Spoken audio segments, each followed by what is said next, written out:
Pembicaraan Hansen dan Hongwen 2. Hansen mengembalikan cincin ruang itu dan berkata, ada banyak hal yang menarik. Tapi sebenarnya apa bambu tadi? Aku merasakan petir emas yang tidak dapat dikenal. Itu adalah bambu yang dapat menyimpan atribut petir. Dulu sebuah bongkahan batu besar disambar oleh petir emas. Walaupun petir emas itu tidak cukup kuat, namun banyak murid yang menggunakannya berlatih untuk meningkatkan elemen petir mereka. Kata Hongwen dengan penuh siasat. Selama Hansen menunjukkan ketertarikan, maka dia akan mencoba mendapatkan keuntungan terbaik. Batu itu sama sekali tidak ada harganya, namun Hongwen bukanlah orang polos dalam bernegosiasi. Jujur saja aku tertarik dengan hal yang baru. Tapi jika senior tidak ingin melepaskannya, maka aku tidak bisa memaksa. Bahkan jika senior menawarkan artefak tingkat virtual, aku sama sekali tidak tertarik. Lalu negosiasi kita tidak perlu berjalan. Hansen mengangkat bahunya dengan senyum yang pasrah. Tunggu sebentar. Jika junior sangat menginginkannya, maka aku bisa membawanya. Tapi harganya mungkin tidak rendah. Kata Hongwen dengan panik. Hansen menggelengkan kepalanya dan mengutuk Hongwen di dalam hatinya. Sesuai dengan apa yang dipikirkan, bahwa batu itu mungkin sama sekali tidak berharga. Agar semuanya menjadi mudah, maka lebih baik junior mengatakan apa yang sebenarnya junior inginkan. Hongwen merasa frustasi karena sulit untuk bernegosiasi.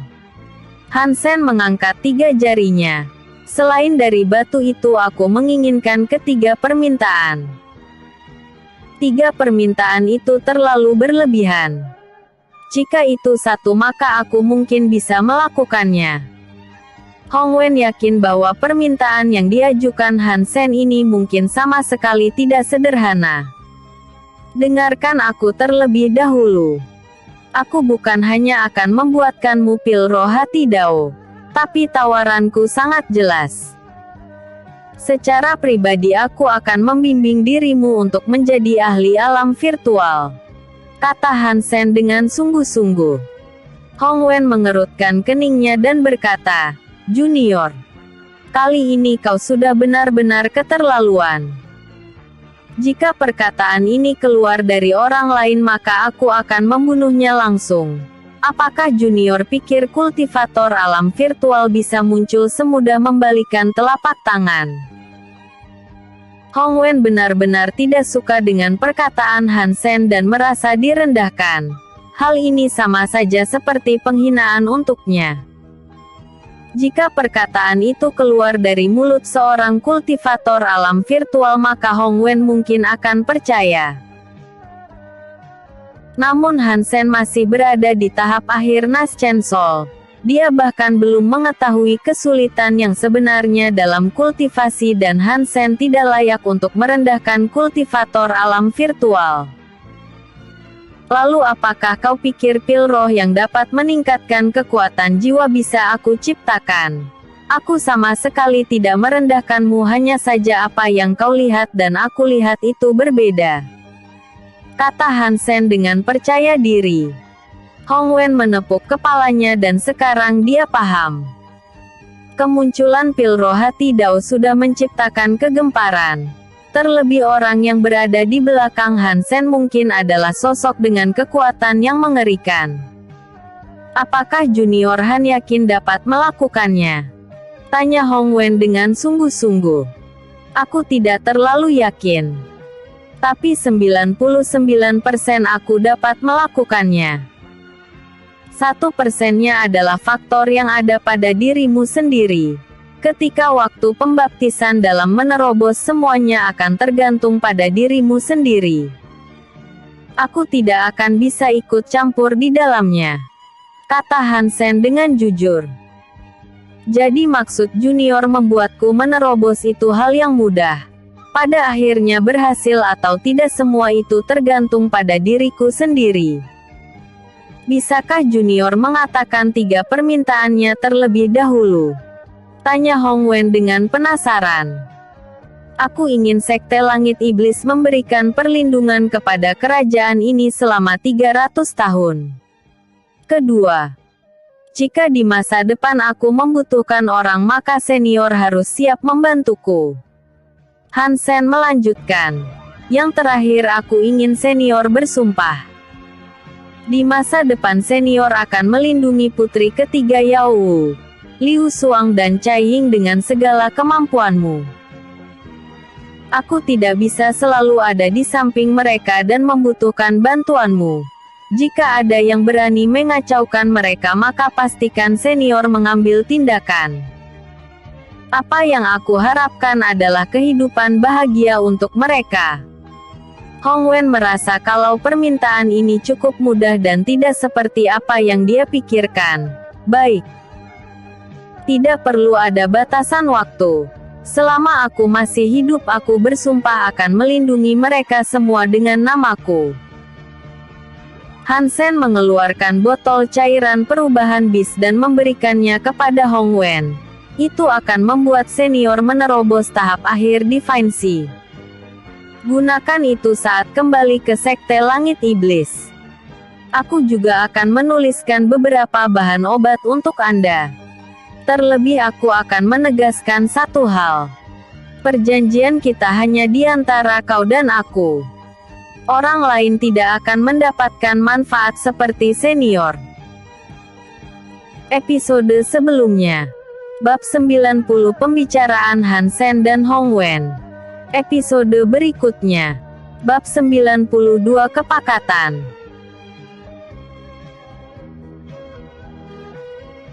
Bab 92 Kepakatan. Hong Wen memeriksa cairan perubahan bis dan merasakan energi yang luar biasa darinya. Hanya dengan menghirupnya saja dia tahu bahwa ini adalah harta yang sangat berharga dan sekarang dia tahu kalau ucapan Han Sen sama sekali bukan omong kosong. Kedatangannya kemari benar-benar membuahkan hasil yang sangat bagus. Permintaan Han Sen juga tidak terlalu sulit dan mungkin ini akan menjadi awal yang hebat. Sekarang Hong Wen memandang Han Sen berada di level yang sama dengannya. Terima kasih. Aku akan segera kembali dan meminta muridku untuk mengirim batu itu. Hong Wen berbalik dan segera pergi. Han Sen menghela nafas dan setelah semuanya selesai dia bergegas untuk kembali. Sekarang selama ada Sekte Langit Iblis yang menjadi pendukung maka kerajaan ini akan aman. Tapi apa yang paling Han Sen utamakan adalah keselamatan mereka bertiga. Seharusnya dengan perlindungan dari Hong Wen maka akan sedikit orang yang berani untuk menimbulkan masalah. Setelah turnamen ini berakhir Han Sen akan pergi ke tempat yang sebelumnya ditunjukkan oleh buku emas rahasia alam. Bai Limo mengatakan bahwa di sana ada sesuatu yang menguntungkan. Walaupun Bai Limo mengatakan bahwa dia harus mencapai alam Divine Sea terlebih dahulu namun Han Sen tidak akan terlalu memikirkannya. Ketika dia membentuk cincin semesta kesembilannya maka dia akan mencapai kesempurnaan. Menerobos alam Divine transformasi akan menjadi hal yang mudah untuknya. Han Sen yakin bahwa dia dapat melalui semua rintangan ketika sampai di sana. Setelah beberapa waktu akhirnya dia sampai dan di sana Liu Xuang bersama dengan Cai Ying sudah menunggunya. Mereka penasaran kenapa Han Sen tetap tinggal dan Han Sen tidak ingin mengatakan apapun kepada mereka. Mereka pergi ke taman dan Cai Ying menyeduh teh untuk mereka berdua. Han Sen juga memberikan sebuah pedang untuk Liu Xuang dan dia sangat menyukainya. Kakak Han. Apakah ini benar-benar buatanmu sendiri? Tanya Liu Xuang dengan penuh semangat. Tentu saja. Kalian berdua akan memainkan peran besar nanti di turnamen. Aku sendiri hanya akan menjadi cadangan. Kata Han Sen sambil meminum tehnya. Tuan sangat kuat dan mengapa harus menjadi cadangan? Tanya Cai Ying dengan penasaran. Han Sen memukul dahinya dan berkata, "Karena kau sudah menjadi wanitaku maka panggil aku kakak atau namaku. Panggilan tuan itu sama sekali tidak cocok. Untuk apa aku menjadi cadangan itu sangatlah sederhana. Aku sudah memeriksa daftar para kultivator dari 20 kerajaan dan tidak ada satupun dari mereka yang benar-benar bisa bertarung denganku." Cai Ying merasa malu sekaligus senang dengan perkataan Han Sen. Namun dirinya tidak yakin akan terbiasa memanggilnya kakak mulai dari sekarang. Liu Xuang tersenyum dan sedikit bingung. Memangnya seberapa kuat kakak Han yang sekarang? Entahlah. Mungkin aku bisa membunuh kultivator tahap akhir Divine Transformasi. Jawab Han Sen dengan santai. Tentu saja Han Sen tidak akan pernah mengatakan semuanya.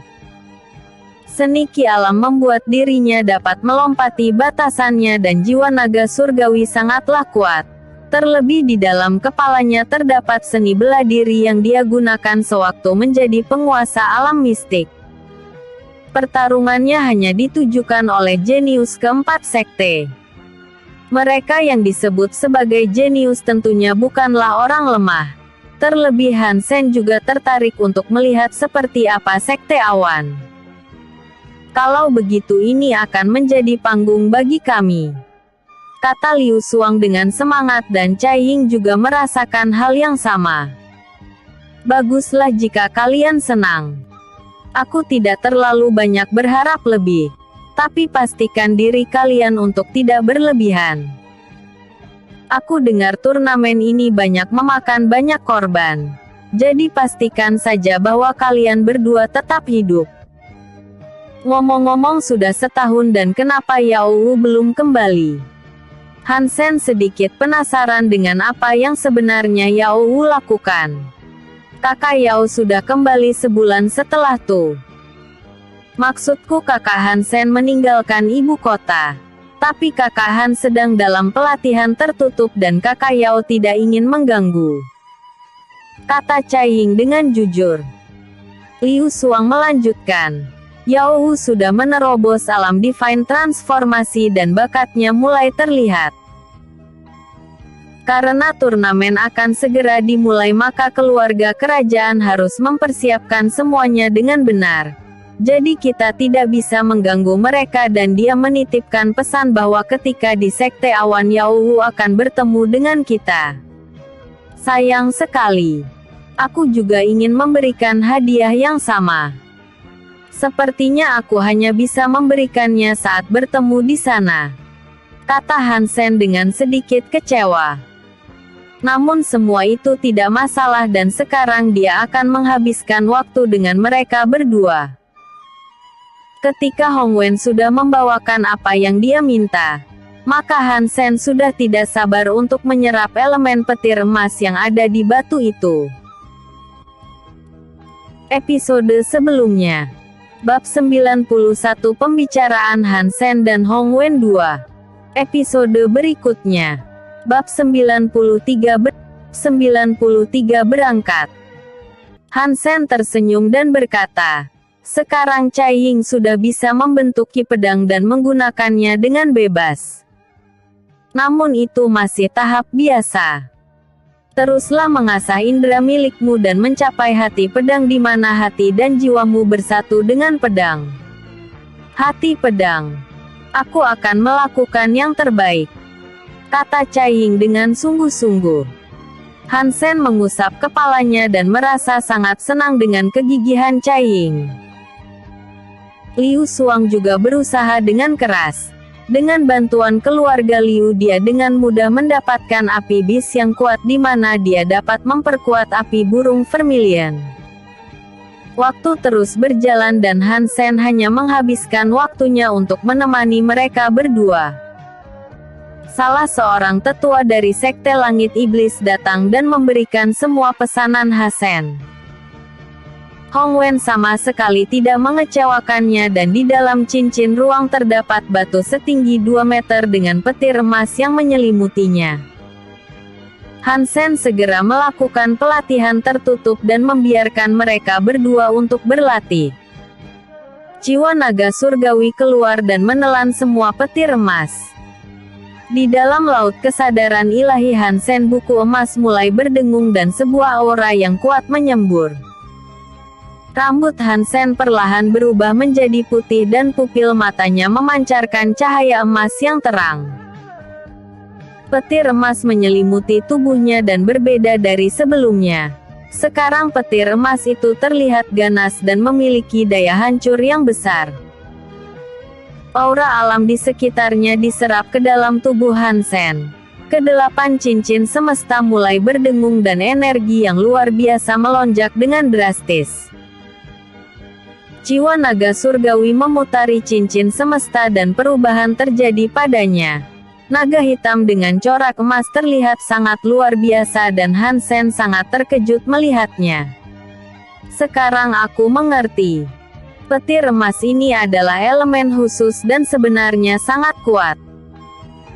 Jika ini disatukan dengan jiwa naga surgawi dan dengan bantuan energi alam dari buku emas rahasia alam, maka petir emas ini dapat menampilkan kekuatan yang sebenarnya. Kali ini aku mendapatkan keuntungan yang bagus, kata Hansen dengan penuh semangat. Hansen segera fokus dalam menyempurnakan petir emas dan masuk dalam kondisi meditasi. Waktu berlalu dengan cepat dan hanya tinggal 3 minggu menjelang turnamen besar.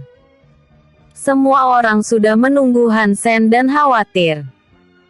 Jika mereka menundanya lebih lama lagi, mungkin mereka semua akan terlambat. Setidaknya butuh waktu seminggu perjalanan untuk sampai ke sana. Boom! Ledakan terdengar dari ruangan Hansen dan perlahan dia keluar. Tong Fang dan Kapten Zi memberi hormat kepadanya dan Hansen sepenuhnya sudah selesai. Kalian berdua. Kota api akan berada di bawah pengawasan kalian. Aku akan segera berangkat, kata Hansen dengan tegas. Tong Fang dan Kapten Zi mengangguk dan menyanggupinya. Hansen berjalan keluar menemui mereka dan mengenakan set pakaian yang baru. Melihat Hansen, mereka semua merasa lega dan sepertinya mereka akan segera berangkat. Maaf, aku sedikit mengalami masalah. Tapi sekarang semuanya sudah selesai dan kita akan berangkat, kata Hansen dengan tegas. Baik. Semua orang berteriak dengan penuh semangat. King Yong mengeluarkan sebuah artefak berbentuk kapal. Raja Wu Dao secara pribadi meminjamkannya dan mengangkut mereka semua akan jauh lebih mudah. Bahan bakarnya adalah batu roh dan artefak ini sangat nyaman digunakan sekaligus menghemat tenaga. Semua orang melompat ke dalam dan segera mereka berangkat bersama. King Yong mengambil alih kemudi dan semua orang kembali untuk berlatih. Ekspresi yang gugup terlihat di wajah mereka dan Hansen sama sekali tidak peduli. King Yong, ikut denganku. Ada sesuatu hal yang harus kita bicarakan, kata Hansen dengan santai. Kebetulan sekali. Aku juga ingin meminta sesuatu dari ketua. King Yong bergegas pergi ke ruangan Hansen dan di sana Cai Ying membuatkan mereka teh. Apa yang ingin kau bicarakan? Tanya Hansen dengan penasaran. Begini. Aku harap ketua memberikanku izin untuk melawan Luo Feng. Aku ingin sekali memukul wajah pengkhianat itu, kata King Yong dengan sungguh-sungguh. Kau bukan lawannya. Apakah kau masih yakin untuk melawannya? Aku tidak bermaksud untuk meremehkanmu. Tapi aku tidak suka menghibur seseorang ketika ini adalah pertarungan yang dapat membuat mereka mati. Kau bukan lawannya, tapi jika kau masih tetap ingin dan siap untuk mati, maka aku tidak akan bisa menolakmu, kata Hansen dengan sungguh-sungguh. King Yong tahu bahwa perkataan Hansen mungkin cukup kasar, namun dia sangat perhatian kepadanya. King Yong memang bukan lawan Luo Feng, namun dia sangat percaya diri bahwa dirinya yang sekarang dapat menghadapinya. Ketua dapat yakin, hidup dan mati bukanlah sesuatu yang spesial. Apapun yang terjadi aku sudah siap dalam segala hal, kata King Yong dengan tegas. Episode sebelumnya, Bab 92 Kepakatan. Episode berikutnya, Bab 94 sampai di Sekte Awan. Bab 93 berangkat. Hansen tersenyum dan berkata, sekarang Cai Ying sudah bisa membentuk ki pedang dan menggunakannya dengan bebas. Namun itu masih tahap biasa. Teruslah mengasah indera milikmu dan mencapai hati pedang di mana hati dan jiwamu bersatu dengan pedang. Hati pedang. Aku akan melakukan yang terbaik, kata Cai Ying dengan sungguh-sungguh. Hansen mengusap kepalanya dan merasa sangat senang dengan kegigihan Cai Ying. Liu Xuang juga berusaha dengan keras. Dengan bantuan keluarga Liu dia dengan mudah mendapatkan api bis yang kuat di mana dia dapat memperkuat api burung vermilion. Waktu terus berjalan dan Hansen hanya menghabiskan waktunya untuk menemani mereka berdua. Salah seorang tetua dari Sekte Langit Iblis datang dan memberikan semua pesanan Hansen. Hong Wen sama sekali tidak mengecewakannya dan di dalam cincin ruang terdapat batu setinggi 2 meter dengan petir emas yang menyelimutinya. Hansen segera melakukan pelatihan tertutup dan membiarkan mereka berdua untuk berlatih. Jiwa naga surgawi keluar dan menelan semua petir emas. Di dalam laut kesadaran ilahi Hansen buku emas mulai berdengung dan sebuah aura yang kuat menyembur. Rambut Hansen perlahan berubah menjadi putih dan pupil matanya memancarkan cahaya emas yang terang. Petir emas menyelimuti tubuhnya dan berbeda dari sebelumnya. Sekarang petir emas itu terlihat ganas dan memiliki daya hancur yang besar. Aura alam di sekitarnya diserap ke dalam tubuh Hansen. Kedelapan cincin semesta mulai berdengung dan energi yang luar biasa melonjak dengan drastis. Jiwa naga surgawi memutari cincin semesta dan perubahan terjadi padanya.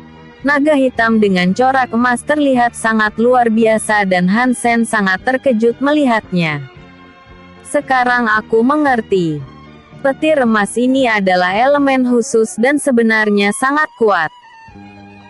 Jika ini disatukan dengan jiwa naga surgawi dan dengan bantuan energi alam dari buku emas rahasia alam maka petir emas ini dapat menampilkan kekuatan yang sebenarnya. Kali ini aku mendapatkan keuntungan yang bagus, kata Hansen dengan penuh semangat. Hansen segera fokus dalam menyempurnakan petir emas dan masuk dalam kondisi meditasi. Waktu berlalu dengan cepat dan hanya tinggal 3 minggu menjelang turnamen besar. Semua orang sudah menunggu Hansen dan khawatir.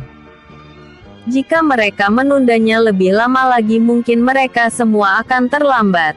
Setidaknya butuh waktu seminggu perjalanan untuk sampai ke sana. Boom! Ledakan terdengar dari ruangan Hansen dan perlahan dia keluar. Tong Fang dan Kapten Zi memberi hormat kepadanya dan Hansen sepenuhnya sudah selesai. Kalian berdua. Kota api akan berada di bawah pengawasan kalian. Aku akan segera berangkat, kata Hansen dengan tegas. Tong Fang dan Kapten Zi mengangguk dan menyanggupinya. Hansen berjalan keluar menemui mereka dan mengenakan set pakaian yang baru. Melihat Hansen mereka semua merasa lega dan sepertinya mereka akan segera berangkat. Maaf, aku sedikit mengalami masalah. Tapi sekarang semuanya sudah selesai dan kita akan berangkat, kata Hansen dengan tegas. Baik. Semua orang berteriak dengan penuh semangat. King Yong mengeluarkan sebuah artifak berbentuk kapal. Raja Wu Dao secara pribadi meminjamkannya dan mengangkut mereka semua akan jauh lebih mudah. Bahan bakarnya adalah batu roh dan artifak ini sangat nyaman digunakan sekaligus menghemat tenaga. Semua orang melompat ke dalam dan segera mereka berangkat bersama. King Yong mengambil alih kemudi dan semua orang kembali untuk berlatih. Ekspresi yang gugup terlihat di wajah mereka dan Han Sen sama sekali tidak peduli. King Yong ikut denganku. Ada sesuatu hal yang harus kita bicarakan, kata Han Sen dengan santai. Kebetulan sekali. Aku juga ingin meminta sesuatu dari ketua. King Yong bergegas pergi ke ruangan Han Sen dan di sana Cai Ying membuatkan mereka teh. Apa yang ingin kau bicarakan? Tanya Han Sen dengan penasaran. Begini. Aku harap ketua memberikanku izin untuk melawan Luo Feng. Aku ingin sekali memukul wajah pengkhianat itu, kata King Yong dengan sungguh-sungguh. Kau bukan lawannya. Apakah kau masih yakin untuk melawannya? Aku tidak bermaksud untuk meremehkanmu. Tapi aku tidak suka menghibur seseorang ketika ini adalah pertarungan yang dapat membuat mereka mati. Kau bukan lawannya, tapi jika kau masih tetap ingin dan siap untuk mati maka aku tidak akan bisa menolakmu, kata Han Sen dengan sungguh-sungguh. King Yong tahu bahwa perkataan Han Sen mungkin cukup kasar, namun dia sangat perhatian kepadanya. King Yong memang bukan lawan Luo Feng, namun dia sangat percaya diri bahwa dirinya yang sekarang dapat menghadapinya. Ketua dapat yakin, hidup dan mati bukanlah sesuatu yang spesial.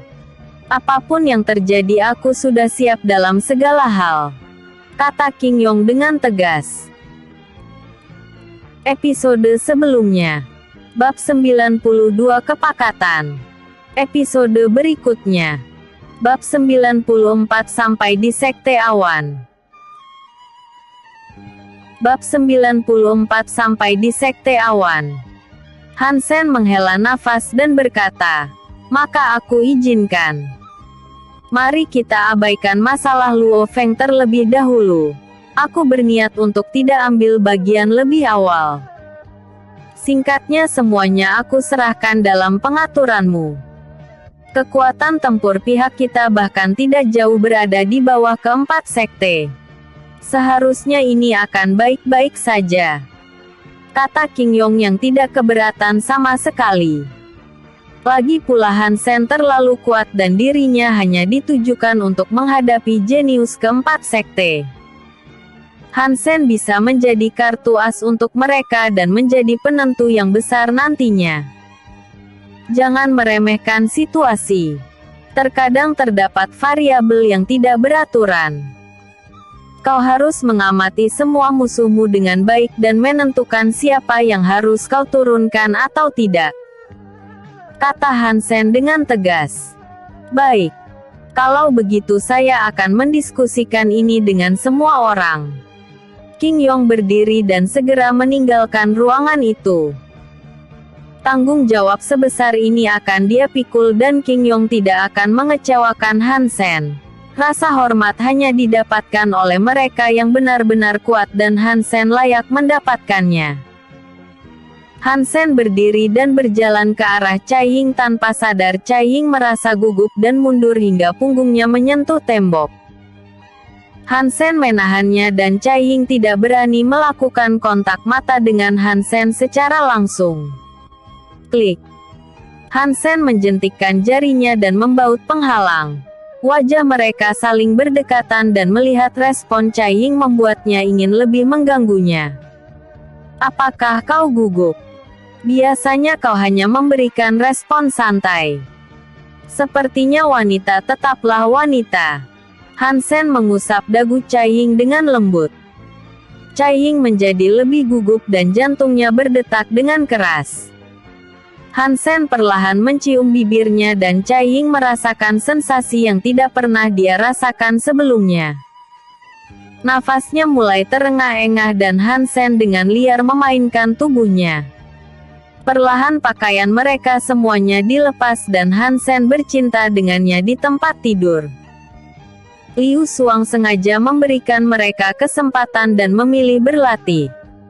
Seminggu sudah lewat dan akhirnya mereka semua sampai di Sekte Awan. Semua orang turun dan King Yong menyimpan kembali artefaknya. Di depan pintu gerbang terdapat seorang yang mendata semua orang. Hansen menyebutkan asal mereka dan menunjukkan token. Akhirnya tugasku selesai. 2 hari turnamen akan dimulai. Waktu menjadi dipercepat dan kalian semua ikuti aku untuk mendapatkan akomodasi, kata pria tua itu dengan santai. Semua orang mengikutinya dan sampai di sebuah halaman yang besar. Terdapat ruang yang cukup untuk tempat tinggal semua orang dan setiap orang memilih tempat mereka masing-masing. Kalian semua pastikan istirahat dengan baik, kata Hansen dengan santai. Baik ketua. Semua orang bergegas pergi dan beristirahat. King Yong sendiri menyusun rencana untuk turnamen. Hansen juga meminta Cai Ying dan Liu Suang untuk beristirahat. Dia akan menempati kamar itu sendiri dan melakukan latihannya. Aura di sini terlihat jauh lebih padat dan cocok untuknya berlatih. Cincin semesta ke-9-nya membutuhkan banyak energi. Setidaknya Hansen akan melakukan yang terbaik sebagai bentuk persiapan. Sore harinya seorang pria masuk ke halaman mereka. Dia menggunakan pakaian yang berasal dari Sekte Union.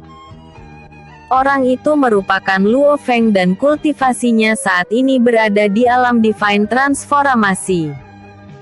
Aura membunuh Luo Feng meledak dan mengejutkan semua orang.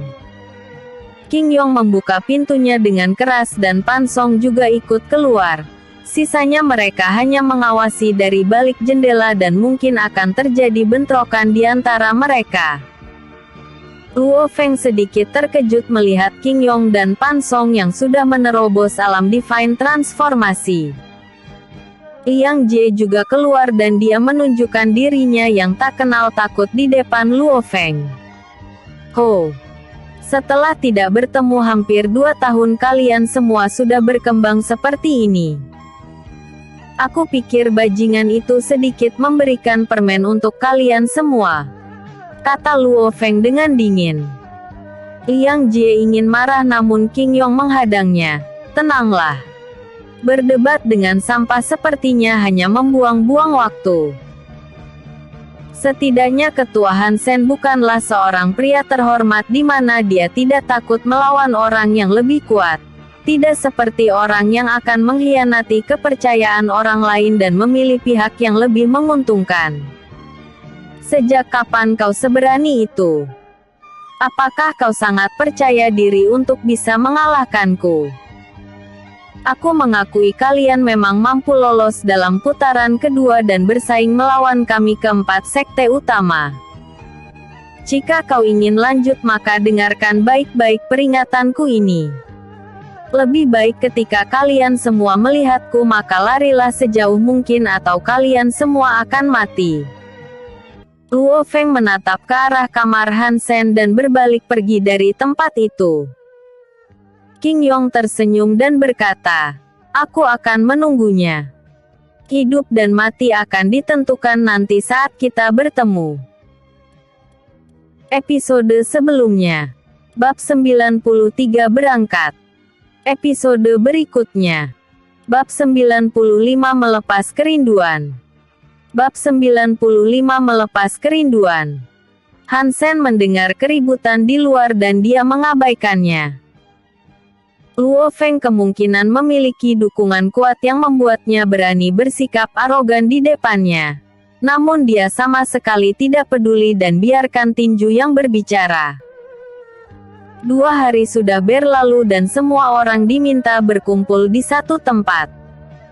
Di sana hanya 20 kerajaan yang akan bertarung dalam satu tempat. Hansen sendiri tidak tertarik untuk ikut ambil bagian dan menyerahkannya kepada King Yong. Sekarang setiap kelompok akan bertarung dengan kelompok yang lainnya. Semua orang melihat ke arah kelompok kerajaan Xianjiang dan mereka melihat barisan pasukan yang mewah. King Yong melihat sekelilingnya dan tidak menyangka kalau 5 kerajaan teratas akan memiliki kultivator divine. Namun mereka memiliki 3 orang dan Cai Ying juga memiliki kemampuan yang dapat bersaing dengan mereka. Seorang pria dengan jubah putih naik ke atas panggung dan berteriak, "Pertandingan ini aku akan menjadi jurinya." Setiap kelompok akan diundi secara acak untuk mendapatkan lawan dari kelompok mereka. Semua orang mengangguk dan sudah siap dengan pertarungan. Penentuan peringkat ini sangat penting bagi mereka. Bukan hanya tentang masalah reputasi melainkan untuk mendapatkan sumber daya yaitu kristal divine. King Yong mendapatkan urutan ke-8 dan lawannya tidak terlalu kuat menurutnya. Mereka pergi ke tribun dan harus menunggu. Banyak perwakilan dari kerajaan mereka masing-masing datang. Untuk perwakilan kerajaan Xianjiang itu diisi oleh Wu Sui dan Yao Wu. Namun Yao Wu tidak tertarik untuk melihatnya dan segera pergi menemui Han Sen.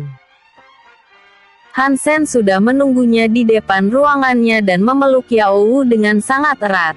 "Aku sangat merindukanmu." Sepertinya bukan hanya aku yang berpikir seperti itu.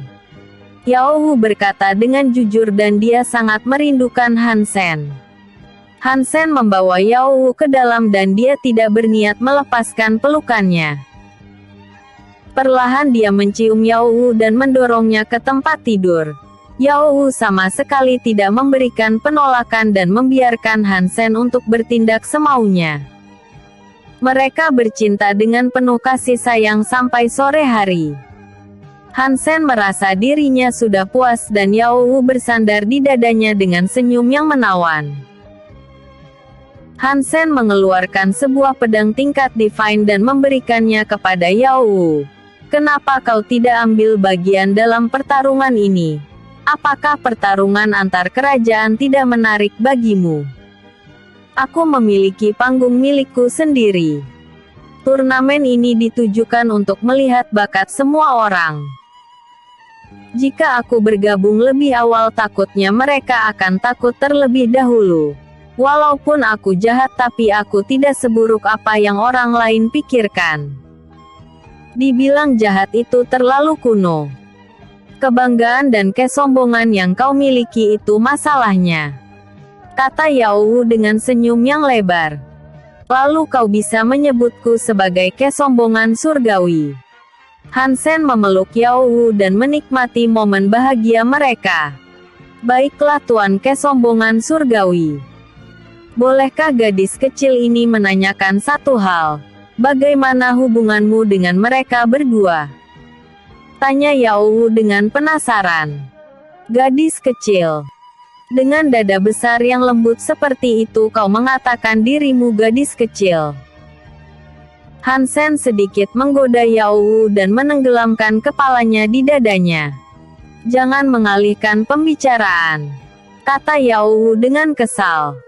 "Tenang saja. Hubunganku baik-baik saja dengan mereka. Apakah kau memiliki pendapat lain?"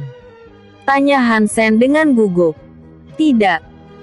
Sejak awal aku sendiri yang mendorongmu untuk memberikan kesempatan kepada mereka.